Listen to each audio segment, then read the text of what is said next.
नमस्कार, वंदे मातरम। मैं आपका भाई Deepak Raghav, holistic fitness coach, trainer and consultant आपका स्वागत करता हूं अपने यूट्यूब चैनल सी पंचतत्व पर। आज का विषय है वाइट पॉइजन सीरीज चला रहे हैं आज हम, जिसको हिंदी में बोलेंगे कि हमारे जो सफ़ेद जहर उसका भाग 1 है।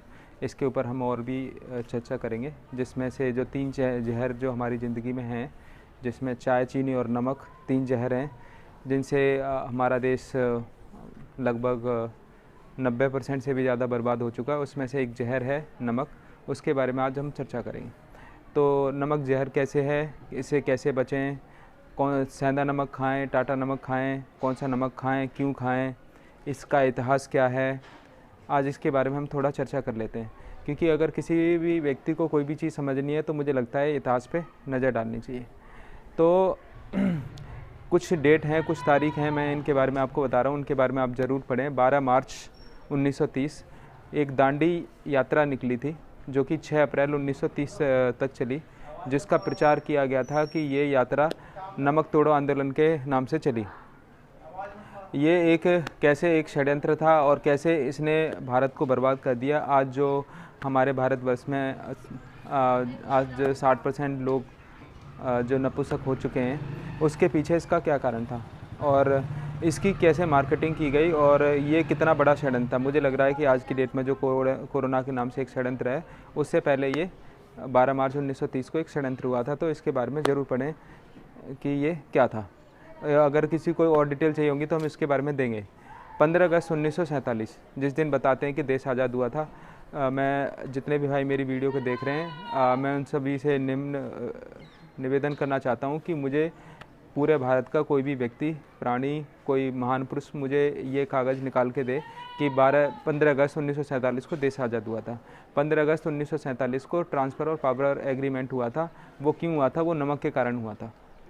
आपने से अब सोच रहे होंगे कि अरे इसमें नमक क्या रोल होता है। अंग्रेज़ों को पता था कि भारत के जो लोग हैं, जो ये लाहौरी नमक खाते हैं और इससे बहुत मजबूत इनका शरीर रहता है, बहुत अच्छे मतलब सोचते हैं बहुत, और इनको कोई भी बीमारी नहीं आती है।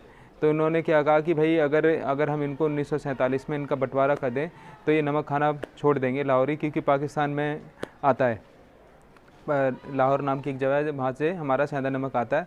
तो जैसे 1947 का जो बंटवारा हुआ, तो जब से लोगों ने लाहौरी नमक खाना छोड़ दिया, क्योंकि बहुत सारी दिक्कत हुई, ट्रांसपोर्टेशन की, लॉजिस्टिक की, कुछ संबंध हमारे बिगड़े। तब से क्या है, उनको अंग्रेज़ों को अपना जो नमक है जिसको आज हम खा रहे हैं, जिसको कोई टाटा नमक बोलता है, कोई फ्री फ्लो नमक बोलता है, कोई समुद्री नमक बोलता है, इस नाम से जाना जाता है। तो एक्चुअली अब थोड़ा सा इस नमक के ऊपर चर्चा कर लेते हैं। हमारे भारतवर्ष में जो ये नमक है, जिसको NaCl, जिसका साइंटिफिक नेम है, जिसको समुद्री नमक बोलते हैं, इसको आत्महत्या के लिए उपयोग किया जाता था।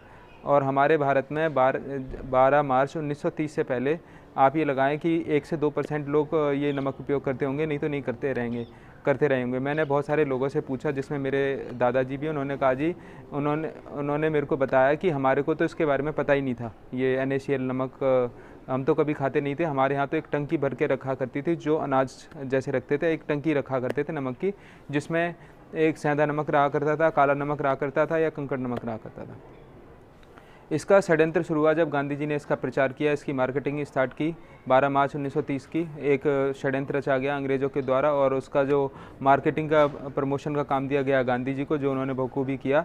और फिर लोगों को इसके बारे में जागरूक किया गया, और ऊपर से उनको बताया गया कि इसमें आयोडीन नाम से कोई चीज़ें होती है, तो जो कि एक पूरा षड्यंत्र था। भारत में जो भी व्यक्ति नमक खाते हैं, उनको 125 मिलीग्राम नमक खाने की ज़रूरत होती है।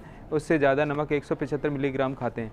एक RTI डाली देश को गुलाम होने के बाद, 15 अगस्त 1947 के बाद, कि जिस नाम से आयोडीन नमक बेचा जा रहा है, जो घेंगा नाम का जो रोग बताया जा रहा है, इतने पूरे भारत में कितने % है।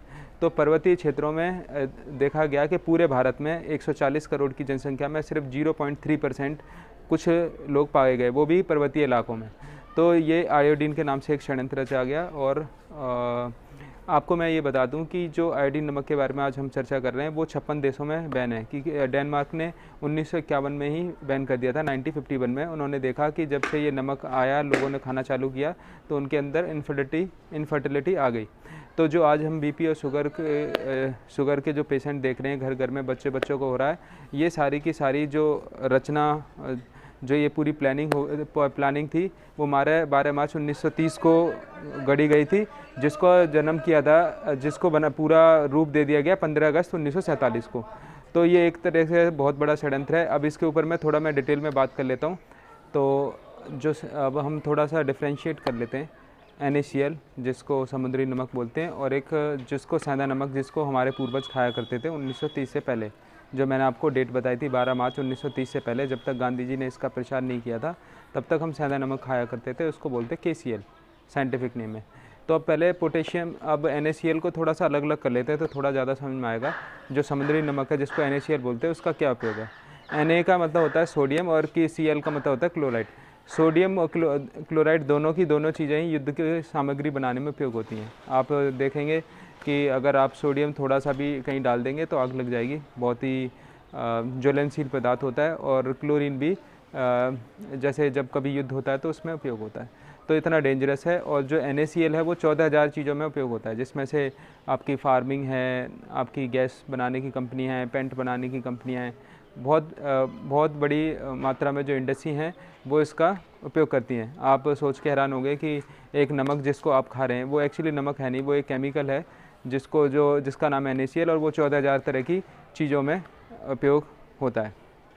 दूसरी बात मैं क्या बताना चाहता हूँ, अब पोटेशियम क्लोराइड, मैं जिसके फेवर में हूँ कि हमें क्या खाना चाहिए, हमारे को सेंधा नमक खाना चाहिए जिसको पोटेशियम क्लोराइड बोलते हैं। और इसमें हमारे पास 98 तत्व हैं जो हमारी बॉडी को चाहिए, और उसमें से कुछ 22 अहम हैं। अगर आप इनको मार्केट में लेने के लिए जाएंगे तो इनकी जो कीमत है वो 1 लाख रुपए से भी ज़्यादा है। तो अब इसीलिए आप सेंधा नमक का उपयोग करें। और मुझे लगता है कि भारतवर्ष में आज की डेट में भी सेंधा नमक, इतने बड़े बड़े पत्थर होते हैं उसके रूप में आपको प्राप्त हो जाएगा, और केमिकल को उपयोग ना करें। इसके अलावा एक चीज़ और मैं बताना चाहता हूँ कि हमारे को 125 मिलीग्राम नमक खाना चाहिए। जो भारत के लोग अक्सर 175 ग्राम खाते हैं, लेकिन जो मेट्रो सिटी में रहते हैं उनका क्या हाल है। आप ये देखिए कि हमारे बॉडी में 125, जब आप एक बर्गर खाते हैं तो उसमें 3000 से लेकर 3500 मिलीग्राम तक उसमें सॉल्ट होता है, NaCl होता है, जो कि अपने में पॉइजन है। और अगर आपने 125 mg आपको चाहिए था और आपने 3000 से 3500 ले लिया तो आप क्या हो सकता है, आप ये लगाइए। ऐसे ही अगर आप पिज़्ज़ा में देखेंगे तो फिर वो 3500 से 4000 पहुंच जाएगा। जब इतनी हाई क्वांटिटी में हमारे पास नमक चला जाता है तो ये हमारे बॉडी को पकड़ लेता है, क्योंकि इसके अंदर